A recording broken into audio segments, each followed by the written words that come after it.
We go on that note. Thanks much for joining in. Let's cut across straight to Times Now. Rahul Gandhi is talking about the state of the economy. Let's hear out what he has to say. They are riling communities up against each other in a bloody rage.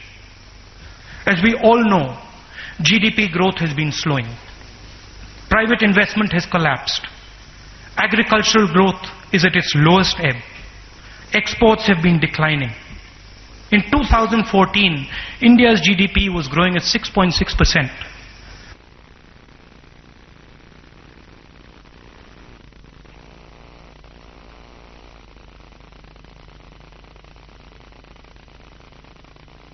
Not only are insufficient numbers of jobs being created, real wages have been stagnant for 3 years.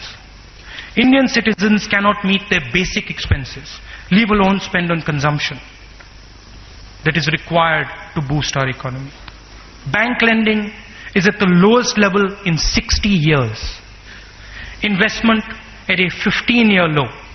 Power generation and unemployment skyrockets. And as if this was not enough, recent research by respected economists has shown that inequality in India is now at its highest level in 100 years. We are staring at a disaster. I'm not talking of technology making jobs redundant, as is happening in the West.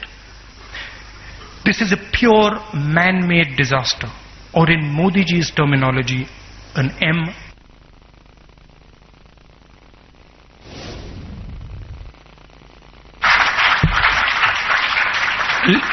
Ladies and gentlemen, despite the current mess in the economy, what I want to say here today is that the Indian economy can be revived.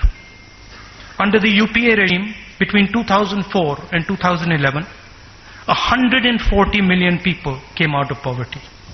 That is 20 million people every year. For the first time in our history, for the first time ever, if it is steered correctly,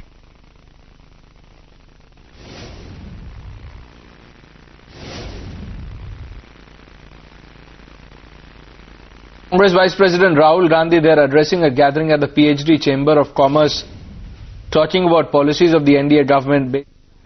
Right, that was live shots coming in, and you could see Mr. Rahul Gandhi over there talking about GST and how it has impacted, and what essentially is the impact that GST could probably do going ahead.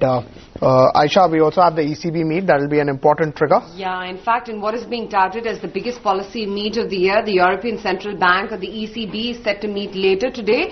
All eyes will be on Mario Draghi and his plans for a balance sheet management in 2018. Most policy watchers do expect the ECB president to release a timeline for gradually scaling down its bond buying program between 20 to 40 billion euros per month from the current 60 billion euros. Now, despite a rise in economic output and employment, the massive stimulus has failed to bring inflation to the central bank's target of 2%, and financial markets are keen that cluster development programs at a massive scale across the country. It is this reservoir of skill and innovation that needs to be unlocked and freed from the oppressive and unpredictable bureaucratic red tape it faces every single day. Let us start by accepting a simple reality, that China outperforms us in the creation of jobs. China creates 50,000 jobs every single day.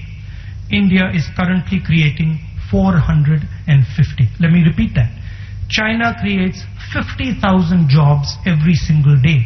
India is creating 450. And let me be very clear.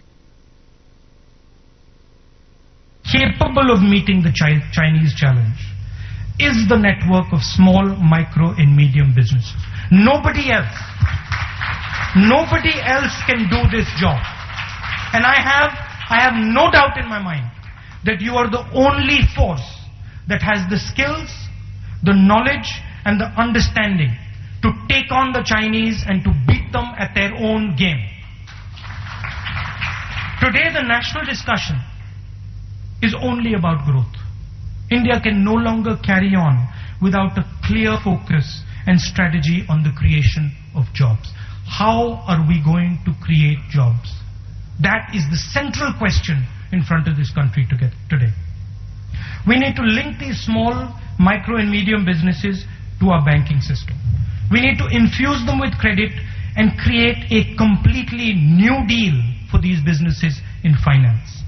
Today, they receive almost no bank credit, even though they account for 40% of India's economic output and half of our exports.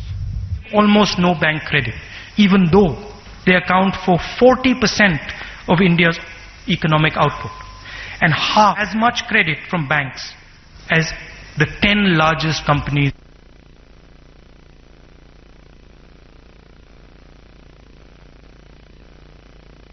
Even yesterday's bank recapitalization announcement, because it's only an announcement, targets only India's biggest businesses while throwing crumbs at MSMEs.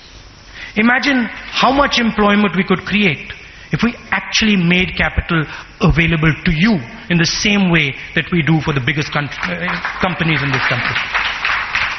We urgently need to give these networks access to the political system, the same access that big business already enjoys.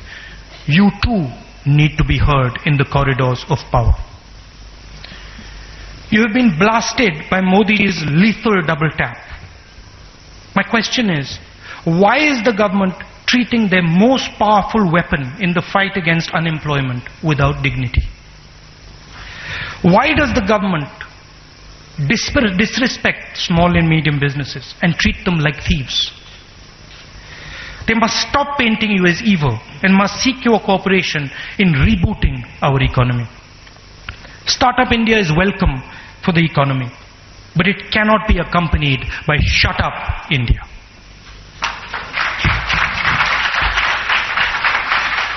What gives Startup India its strength is freedom of expression, thought and dissent.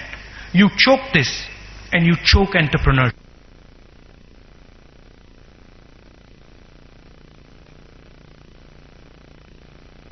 Of those in government to listen to your voice, whoever they may be. I am here today to say we trust you.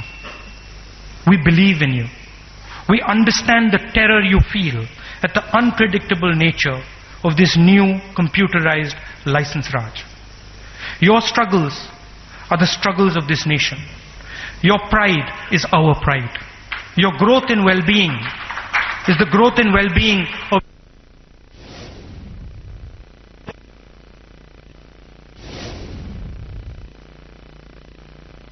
and it will stand shoulder to shoulder with you as you build the foundations.